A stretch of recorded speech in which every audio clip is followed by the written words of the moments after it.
निकम साहब, ऐसे तमाम मामलों के, और आपने बड़े बड़े मामले देखे, नार्को टेररिज्म से लेकर तमाम मामले आपने भी देखे हैं। आपका क्या नजरिया है? क्या प्रियंका जी की बात से सहमत है? क्या जो जावेद अख्तर कह रहे हैं कि सेलिब्रिटी होने की सजा भुगतनी पड़ रही है, फिल्म इंडस्ट्री पर टारगेट होता है, वहां इतनी इतनी बरामदगी होती है, पता ही नहीं चलता कहां गया, क्या हुआ नहीं हुआ। क्या आपको भी ऐसा लगता है? क्या एनसीबी उसके बाद सेशंस को, मतलब जिस तरह से पूरा मामला आगे चल रहा है, बेल नहीं मिली है उसे, 17 दिन से जेल में है और आगे अब ट्यूसडे को अगली सुनवाई होगी, क्या टारगेट किया जा रहा है? सेलिब्रिटी का बेटा होने की सजा है या फिर तह तक जाने के लिए जरूरी है? निकम साहब। अंजना जी, मैं पहले ये बात साफ करना चाहता हूं कि जब भी कोई बॉलीवुड से मैटर जुड़ जाती है तब वहां सियासत होती है। 93 की बॉम्बे बॉम्ब ब्लास्ट की केस जब मैं चला रहा था और उसी मामले में भी एक मुलजिम एक हिंदी बॉलीवुड का अभिनेता था, उसके खिलाफ बहुत गंभीर संगीन आरोप थे, फिर भी कई पॉलिटिकल पार्टी में उसे उतर पड़ी और वहां सियासत हुई थी, आखिर उसे सजा हुई। कहने का मतलब मुझे ये थे, मैं प्रियंका जी की बात बड़ी सावधानी की सुन रहा था। एक लॉयर है लेकिन वो पॉलिटिकल लीडर भी है और इसलिए उन्होंने आज दोनों तरफ से अपनी दलील पेश की।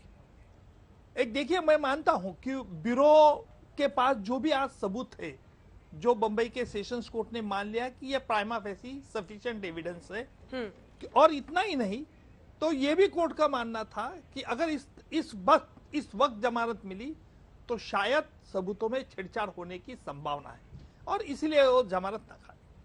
अभी हमें देखना ये है कि ये सिर्फ व्हाट्सएप चैट क्या सफिशिएंट सबूत है या नहीं, इसका हाईकोर्ट को फैसला करना है। और इसीलिए आज जो ब्यूरो ने जिस तरह से समन जारी किया है शाहरुख के बंगले पर जाने के बाद, और क्या आर्यन के पास और कौन कौन से इलेक्ट्रॉनिक गैजेट थे, इसके वो खंगालने की कोशिश कर रहे हैं, क्योंकि ब्यूरो इस प्रकार एक कोरॉबरेटिव एविडेंस कलेक्ट करना चाहती है। देखिए, व्हाट्सएप चैट्स में क्या लिखा है, किस तरह से डिटेल आया है, ये बात अभी ब्यूरो ने पूरी तरह से साफ जाहिर नहीं की है, लेकिन ब्यूरो का यह मानना है कि इसमें से उनकी आर्य खान की तार कहीं फॉरेन से तो जुड़ी नहीं। क्या हमारे देश में जो ड्रग्स आते, क्या उसमें क्या उनको पता है कौन लाता है, किस लाता है? तो अभी कहना यह बहुत मुश्किल है कि यह बात गहरी कहां तक चली जाएगी। देखिए, सुशांत सिंह की जब मामला हुआ था तभी सब कह रहे थे कि सुशांत सिंह नर्वस हुआ, ये हुआ, ड्रग्स लेने लगा। तो हमने ये भी देखा है कि बॉलीवुड के बड़े बड़े एक्टर एक्ट्रेस ये ड्रग के आहारी चले गए, और इसलिए मुझे लगता है कि इसमें सियासत की बात होनी नहीं चाहिए। हमें एजेंसी को कुछ वक्त देना चाहिए ताकि दूध का दूध पानी का पानी हो जाए। अच्छे, आप वकील भी हैं, पीछे वकालत की तमाम किताबें भी हैं, और कोसा भी गायब है सर, सेल्फी वेल्फी खिंचा के पता नहीं कहां चला गया।